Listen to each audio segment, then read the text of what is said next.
Guys, for admission na tayo, mayroon na tayo.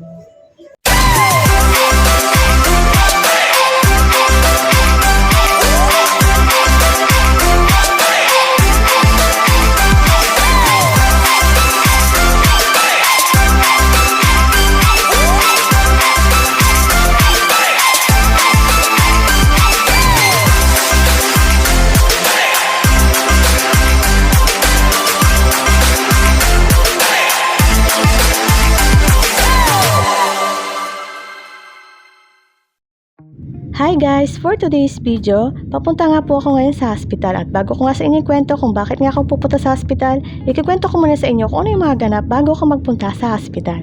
So ito nga guys, March 13, 2026, ito nga yung araw na schedule ng aking admission. So bago nga po ang schedule ng aking admission ay nasikaso ko na nga po ang aking mga papel. So ito na nga guys at mga bandang 3:30 PM nung March 13 ay meron na nga nag-text sa akin na meron na nga daw available na room. So ito nga guys, ay pasado alas 4 na nga po ito ng hapon. Nung natanggap ko nga po yung text at nabasa ko nga po yung text ng admitting, agad-agad ko na nga po tinawagan yung aking tito dahil magpapatid nga ako sa hospital. Yes nga po guys, at isang sabi ko nga lang po sa tito ko, isang tawag ko nga lang po sa kanila, ay agad-agad naman po siyang pumunta sa aming bahay para nga ihatid ako sa hospital. Alam niyo naman kasi guys, kapag nag-grab ako ay napakamahal nga ng pamasahe kahit meron nga akong discount. So ito na nga guys, at ikikwento ko na nga sa inyo kung bakit nga ba ako pupunta sa hospital.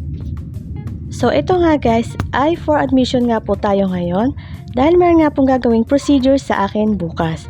So yes po guys, i-admit po ako bago po ang araw na aking procedure. So dapat nga po guys, ang admission ko ay gabi pa. Pero nga ay meron na nga pong slot na room para sa akin. Kung di nga ako pupunta within 2 hours, ibibigay na nga po sa iba yung slot ko. So ito na nga guys, at nasa biyahe na nga ako. Nandito nga kami sa expressway. Medyo malapit nga lang sa amin yung hospital. Around 15 minutes nga lang kung dito kami dadaan sa expressway. Kung sa kabila nga po kami dadaan, baka abutin nga po kami ng 30 minutes to 1 hour. So buti na nga lang ay dito dumaan yung tito ko sa Susana Heights para mas mabilis. So buti na lang guys at walang traffic at mabilis nga kaming makakarating sa hospital. So ito na nga guys, at malapit na tayo sa hospital at ako nga lang pala mag-isa pupunta sa hospital. Nagpatid lang ako sa tito ko at wala nga ako makakasamang magbabantay sa akin. Hindi ko nga alam kung meron magbabantay sa akin kinagabihan or ako lang talaga mag-isa. Kasi sabi nga ng OB ko ay hindi nga daw po ako pwede mag-isa sa araw ng aking operasyon. Pero wala akong choice dahil wala nga akong makakasama dahil umuwi nga yung dati nagbabantay sa akin. Alam nyo ba guys, dapat nung February pa nga ako operahan pero na-delay nga ito dahil hindi pa ako nakapagpa-clearance at naghanap pa nga ako ng pera para makapagpa-clearance ako dahil 2 doktor nga yung kailangan ko sa clearance. Saka bakit nga na-delay yung aking operasyon bukod sa wala pa akong pang-pa-clearance? Na-delay nga ito dahil nung February din ay na-admit ako dahil ako nga ay nagkaroon ng lagnat na pabalik-balik at nagkaroon nga din ako ng viral infection at asthma. Kaya naman nitong March lang matutuloy ang aking operasyon at finally nga buti na nga lang at nagawa ng paraan at nakahanap nga ako ng financial para nga ako yung makapagpa-clearance. At hindi ko nga pala sinasabi sa tita ko na ooperahan ako dahil baka nga pagalitan ako. So yun nga ang akala ko nung sinabi nga ng kapatid ko na ooperahan ako, nagalit nga ako sa kanya dahil nga ayoko ipasabi sa mga kamag-anak ko, sa tita ko sa side ng aking mama. Pero nung sinabi niya sa tita ko, hindi naman siya nagalit. At marami nga din palang salamat sa tita ko na palaging nandyan at sa tito ko rin na nagatid sa akin sa hospital last time. So ito na nga guys, at nandito na nga tayo sa hospital at bababa nga lang ako doon sa lobby para nga pumunta sa admitting section. So yun nga yung unang step na pupuntahan ko dahil mag-aayos ako ng aking mga papers bago umakyat sa room. Eto na nga guys, sa loob na nga tayo ng hospital at nagpakuha nga ako ng card kasi nga napakadami kong dalang gamit. Akala mo naman ilang araw ka dyan, 2 araw ka lang naman dyan. Nung sinabi ko nga sa kanila na i-admit ako, agad-agad naman nila akong inassist papunta sa admission. So ito na nga guys, at naayos ko na nga yung mga papeles ko at meron na nga akong bracelet at ang aking tag. So yung red bracelet nga pala ay dahil meron akong allergy. At ito na nga guys, at malapit na tayo sa taas. Ito na nga po yung kwarto ko sa 5th floor. So dito nga sa 5th floor guys ay mga OB and pedya nga ay nandito. So, hindi naman ako buntis. Hindi ko alam kung ba't ako nandito sa 5th floor. Pero kasi ang aking gagawing procedure bukas ay OB po yung gagawa. At OB din yung case ko. Kaya naman nandito ako sa 5th. So, ito na nga guys. At dinidiscuss na nga sa akin ng staff kung ano nga bang meron dito sa room na ito at sa hospital. Pasaksak yung ref tsaka paon ng TV. Ayun, ito na po yung naka-open naman na po yan. Tapos ito yung TV okay. po. Okay. Ayun po yung remote. Okay. Sige. Tapos po, kumpleto po yung amenities niyo po sa bathroom. Kumpleto po. Yung couch po, convertible into bed po siya. Oo. Sa TV po ma'am, pag open niyo po, may makikita po kayo din na patient guidelines po. Yun po yung patient guideline po, meron po tayong compendium, patient rights po. Sa services naman po, nandyan naman yung discharge habit, kiosk, basta po makikita niyo po dyan. May meal options din po, facilities, housekeeping, and dietary requests. Meron din po dyang entertainment channel, local TV channel po, special offers, at saka po campaigns and yung mga upcoming events po. Makikita niyo naman po dyan ma'am, pagbukas niyo po kung ano yung mga pwede niyo pong ma-access po at mapanood po. For the meantime po, pawid na lang po ako ng bedside po. If ever po ma'am na magkulang pa po yung tubig niyo, may nourishment room po tayo sa labas. As nyo lang po kung saan po kayo nagtimbang. Doon po kayo pwede kumuha ng tubig na mainit, malamig, at mag-init po ng pagkain. Okay. So, mamaya tanong ko lang, may meal na ba ako mamaya? Possible naman yun ma'am, meron naman na po kasama na po.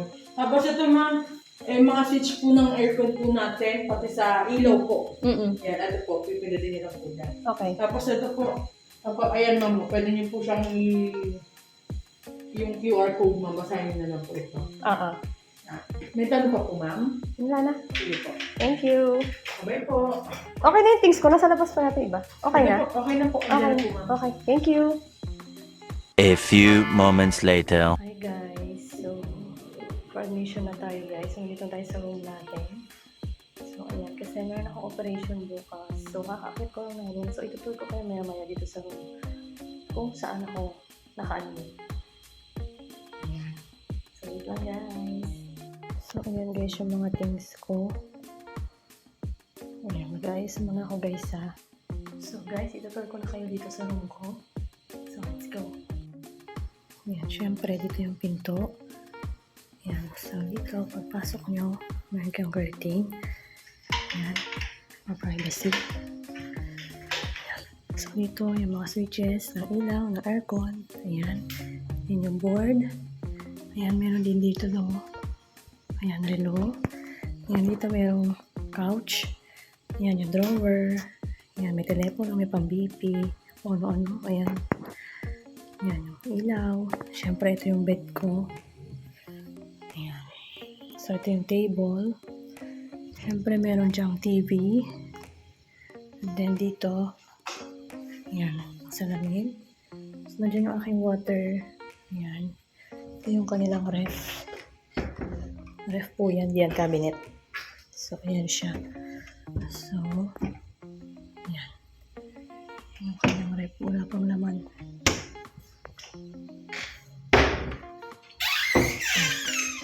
Ayan po, cabinet.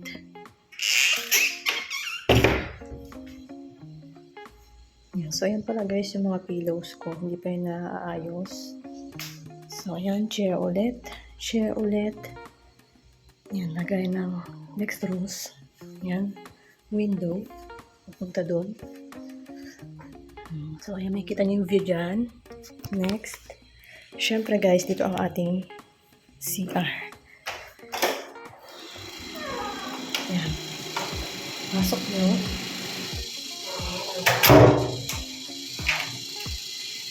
Ayan. Salamin. Pasok nyo may salamin. So, nakadress tayo ngayon. So, pasok nyo guys para sa inyo. Nakadress tayo ngayon. Ayan ang aking OOT. So, ayan. Ano dyan? Ayan. Toiletries. Siyempre, ito guys. Ito.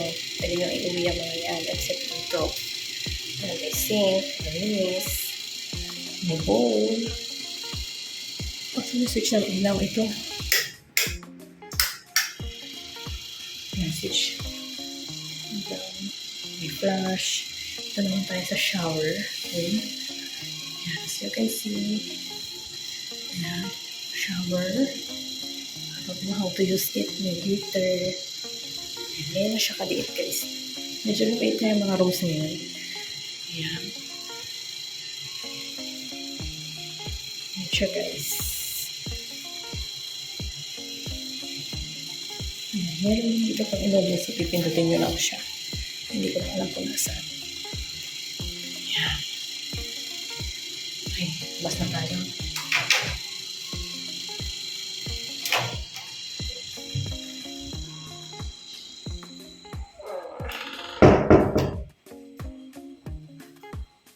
Yan. So guys, ito pala. Yan. Pag may kailangan kayo sa nurse na yan, i-press nyo lang tong bell button na to. Yan. So, ayusin na natin to guys. At meron din palang blanket. Yan. Wala palang blanket for companion. Tatlo pala yung unan ko guys. Tatlo yung unan ko. Pero ang kumot, isa. Sa companion siguro itong isang kumot. Ay, punta pala yung kumot. Yan. So, ayusin na.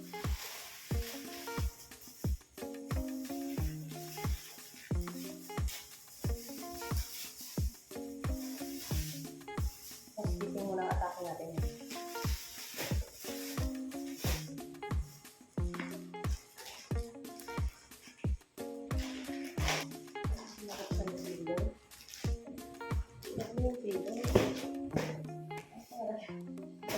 Ayos ko na lang. Actually guys, pinabuksan ko siya kasi pinabuksan ko. Bakit ko natin.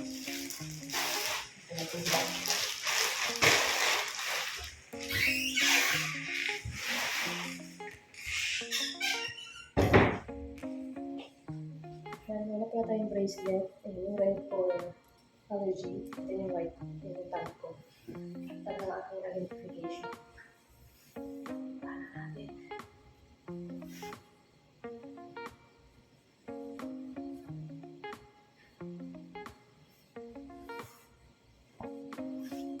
Kasi dapat sila mag-ayos nito. Ngayon, ganyan ko lang. Parang takot na nito. Nagkata ko guys ng isa pang comforter kasi nalig dito. Ganyan kung paano ito umakay sa malig. Ginawin siya. So, hanggang nalig dito guys. Hindi pa ko kabado na huwag talaga ko parang mga medyo makilis. Kasi medyo mataas ang dito ko. Siguro kinakabahan ko na mataas ang dito ko. Kasi mga mabilis ng punta. Yan, pwede maging housekeeping. Huwag mo ka po system. Sige lang.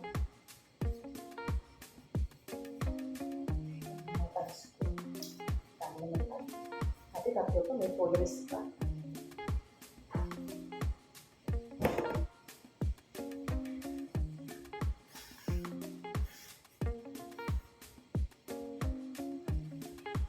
Dadaan ko si Tok mamaya. Ano kayo gagawin? Mag-isa lang ako dito guys kasi mamaya ko yung kasama. Nandito ko ng tripod at kasama ito. So, ayos na siya. So, dalawang yung punda. Kasi dito dapat eh. Ito pa rin isa. So, mamaya natin ito ilagay sa kanya.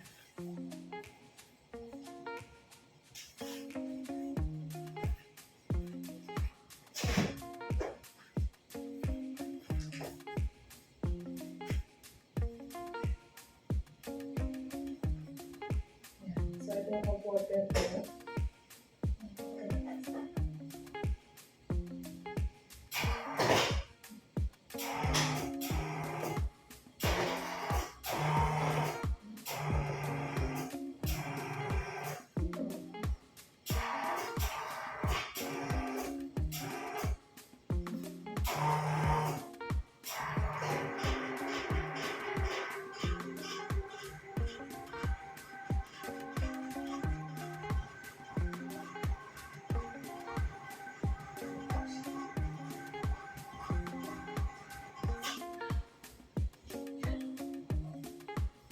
Yan, tatlo yung unan dito.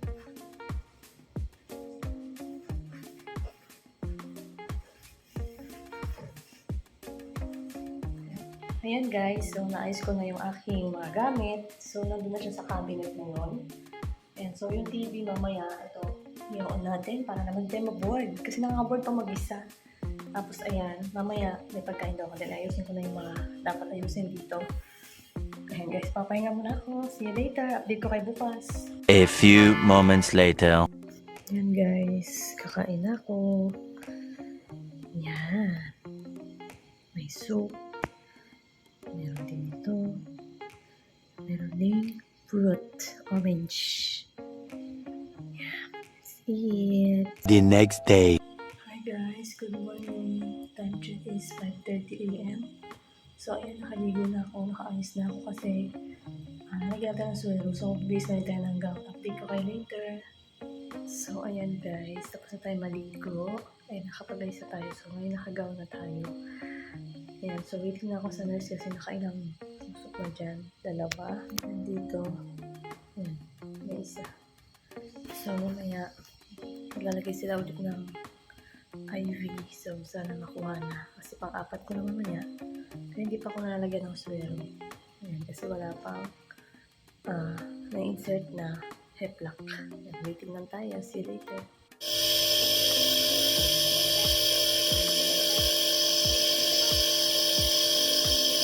Time check guys, 2:50 na. So mga 1 ata, ibababa na ako.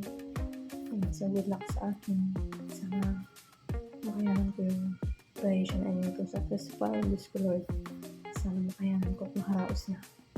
Yun lang. See you later. Update ko kayo. Bye guys. Tapos na tayo maoperahan. And thank you so much Lord.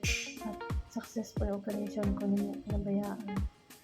Kahit napakahirap ng pinagdaanan sa OR kanina, grabe. At bago ko dalhin sa OR, grabe. Dan ko ng tusok. And thank you so much sa mga doctors and nurses doon sa OR. Ayan, sa nagsundo sa akin dito sa room ay naghatid papuntang OR at pabalik dito sa room. Thank you so much. Sa mga nurse pa dito sa taas, dito sa 5th floor, thank you so much. At sa mga doctors din na resident doctor ng aking dalawang doctor dito, ayan, thank you so much. Maraming salamat din para sa OB ko na hindi ako pinabayaan from the start ng aking pagpapacheck up. At bago ako maoperahan, nagpa-check up ako, din ako pinabayaan. Kaya hanggang ngayon, naoperahan ako during operation. Kaya hindi mo ako pinabayaan, Dok. Maraming salamat. Alam mo naman na talagang takot na ako kanina sa OR at kinakabahan talaga ako.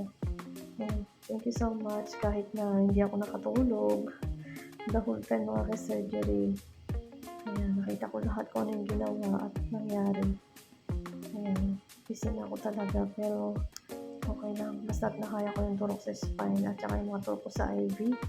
Nakadalawang turok tayo sa uan ng IV and then dito sa room nakatatlo. Ayan. Ayan guys, story time nga pala. Habang nasa OR ako, so siguro mag-2 o'clock na akong dinala dun sa OR. Medyo na-late lang sa mundo. So, pagdating namin sa OR, nandun ako sa holding area yata yun. Sa isang room na malapit sa OR. Saan ako operahan. Doon muna ako nilagay kasi nagturok pa sila ng IV. So, ito yung isa. So, hindi siya gumana. So, ito ulit yung isa. And after how many 5 times na tusok ay gumana na rin ang aking IV. So, nakatatlong tusok na ako kanina dito sa room. And then, nakadalawang tusok ako dun sa OR. Hindi pa daw gumana, hindi pa daw ako malagyan ng IV. At hindi pa na ako matusukan at pinuputok pa yung mga veins ko. Ayan, anesthesiology na yung gagawa. Buti na lang nakaya ng resident doctor. After 2 tries. Ayan, so story time nga. Ayan, so after akong tusukan, dumating yung OB ko. Ayan, kinumport niya ako kasi alam na kinakabahan ako. So, ayan. Pagkatapos nun, ayan, pinasok na ako sa OR. Nag-prepare na. Ayan, nilipat na ako sa bed na pang OR. Tapos, maya-maya. Ayan, nagkabit na sila ng mga dapat ikabit. Mga monitor, oxygen, mga ganun, pang heart, ganun, pang pulse. Ayan, tapos sinagyan na ako ng oxygen. Tapos, maya-maya, pinatagilid na ako. Tapos, tinurukan ako sa spine. Discolor din nagbilang si Doc. Pero explain naman niya yung turok sa akin. Yung una at pangalawang turok parang sobrang sakit. As in. Kaya kayo, yan, dapat kayanin nyo kasi pag gumalaw kayo, delikado. Yan, buda na lang kinaya ko. Ito nga, hindi pa tayo pwedeng kumain kasi naka-fasting tayo tapos hindi tayo pwedeng gumalaw. At saka pala guys, matapos yata yung opera ko is 30 minutes na or 45 minutes. Sa less than an hour lang now. So, naka-diaper tayo ngayon. First time ko mag-diaper ha. Ayan, kasi hindi tayo pwedeng gumalaw-galaw at kailangan naka-diaper lang dahil parang meron pa atang tip. Ayan, so alam po lahat na nangyari dun guys. Ayan, from the start to end. Ayan, thank you so much pala sa mga doctors and nurses dun sa OR. Lalo-lalo na yung resident doctor din yung nagturok sa akin ng IV. And thank you so much sa assistant niya isa. Hindi ko alam kung kasama niya rin yun. Sa OB ko, ayan, maraming salamat sa OB ko. Doc Bermejo, thank you so much. Kinonfort mo ko talaga at alam mo talagang sinabi ko na sa'yo nung una pa lang natatakot na talaga ako. Kaya pagpasok ko na sa OI lab, natatakot talaga ako, nilalamig ako lahat na. Ayun.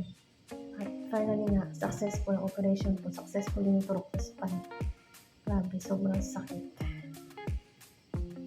Grabe. Yan guys, update ko lang kayo bukas kung uuwi na ako. At hindi pa pala akong pwede kumain mamaya pa. I-update ko lang kayo guys bukas. Thank you sa mga nag-pray. Maraming salamat at sa mga nagpatid na kayo ng tulong pinansyal. Maraming salamat. Although kulang pa rin, pero thank you so much.